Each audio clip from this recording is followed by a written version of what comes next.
सोचिए, कहीं पर एक कैमरा मिलता है और उस कैमरे के अंदर एक रिकॉर्डिंग। ये रिकॉर्डिंग ना भारत के छत्तीसगढ़ की एक ऐसी लोकल कहानी को सच साबित करती है जो सच में रोंगटे खड़े कर देती है। तो चलिए इस टेप के साथ उस आखिरी रात की गहराइयों में उतरते हैं। उस इलाके में एक चेतावनी दी जाती है, एक कहावत है, क्योंकि पहले वो देखती है फिर आप। सुनने में ही कितना अजीब और डरावना लगता है ना।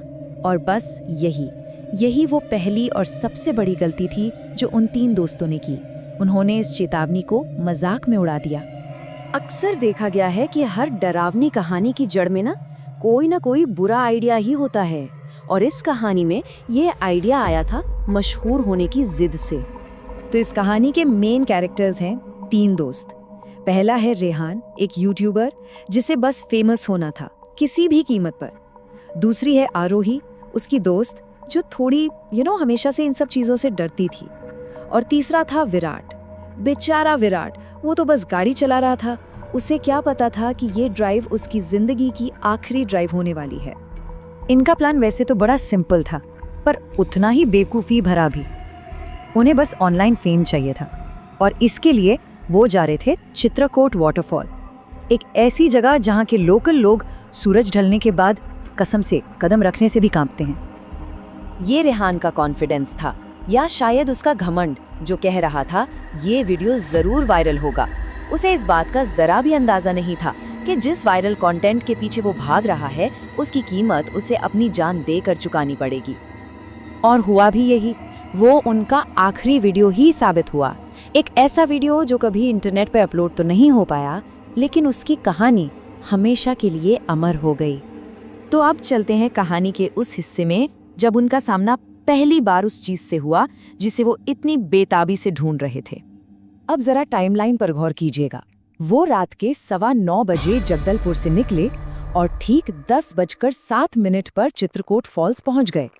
और वहां पहुंचने के सिर्फ 3 मिनट के अंदर ही वो सब शुरू हो गया। वहां का माहौल सोचिए, चारों तरफ घना पिच ब्लैक अंधेरा, झरने का तेज शोर, और उस शोर के बीच से एक और आवाज आ रही थी। एक ऐसी आवाज जो कोई भी उस माहौल में नहीं सुनना चाहेगा। किसी के सिसकने की, किसी औरत के रोने की आवाज। जैसे ही उन्होंने उस आवाज की तरफ देखा, पानी के बिल्कुल किनारे एक औरत बैठी हुई थी। पर जब उसने अपना चेहरा ऊपर उठाया तो वहां कोई चेहरा था ही नहीं। वो एकदम काला था, सिवाय 2 दहकती हुई लाल आंखों के। इससे पहले कि वो लोग कुछ भी समझ पाते या रिएक्ट कर पाते, उस चीज ने एक दिल दहला देने वाली चीख मारी और सीधे पानी में छलांग लगा दी, और बस गायब। पानी में ऐसे समा गई जैसे कभी वहां थी ही नहीं। और बस यही वो पल था जब उन्हें समझ आया कि ये कोई प्रैंक या मजाक नहीं चल रहा है। अब तो उनके होश उड़ चुके थे। उन्होंने फौरन वहां से भागने का फैसला किया, लेकिन उन्हें क्या पता था कि वो एक मुसीबत से निकलकर उससे भी कहीं ज्यादा बड़ी और खतरनाक मुसीबत में फंसने वाले थे।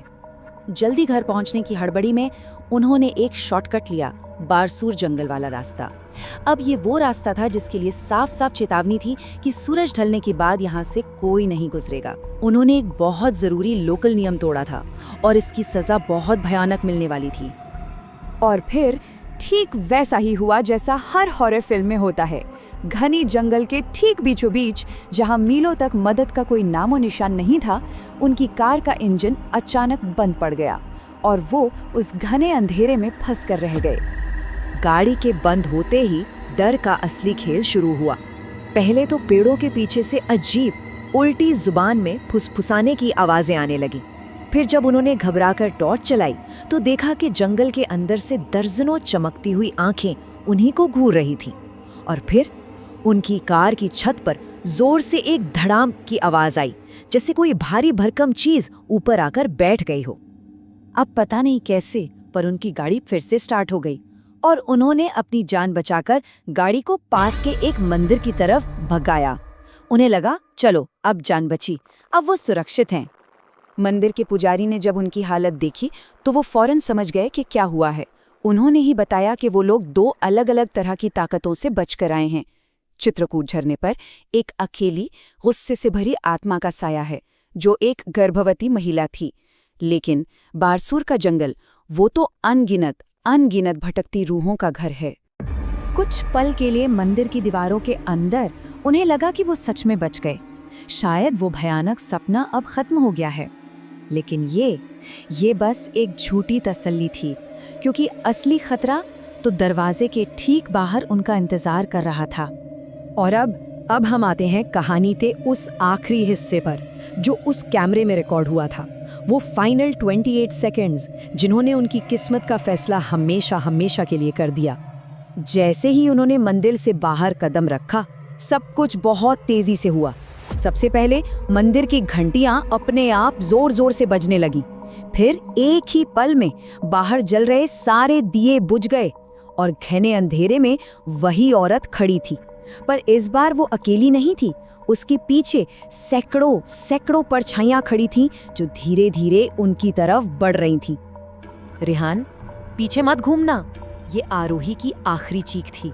एक आखिरी वार्निंग जो उसने कांपते हुए रेहान को दी, जो उस हालत में भी सब कुछ रिकॉर्ड कर रहा था। अगली सुबह पुलिस को मंदिर के पास सिर्फ रेहान का कैमरा मिला। वो तीनों गायब हो चुके थे। तो सवाल अब ये था कि आखिर उस कैमरे की रिकॉर्डिंग में ऐसा क्या था? वो फुटेज सिर्फ 28 सेकंड की थी।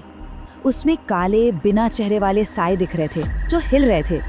और फिर बिल्कुल आखिरी फ्रेम में एक बेहद डरावना बिगड़ा हुआ चेहरा सीधा कैमरे के लेंस की तरफ झपटता है। और उसके बाद सिर्फ खामोशी। तो ये कहानी हमें वापस उसी एक चेतावनी पर लाकर छोड़ देती है जहां से सब कुछ शुरू हुआ था। ये सोचने पर मजबूर करती है कि अगर कभी किसी सुनसान अंधेरी जगह पर रोने की आवाज़ सुनाई दे, तो क्या पीछे मुड़कर ना देखने की हिम्मत होगी, या फिर जानने की उत्सुकता हर डर पर भारी पड़ जाएगी?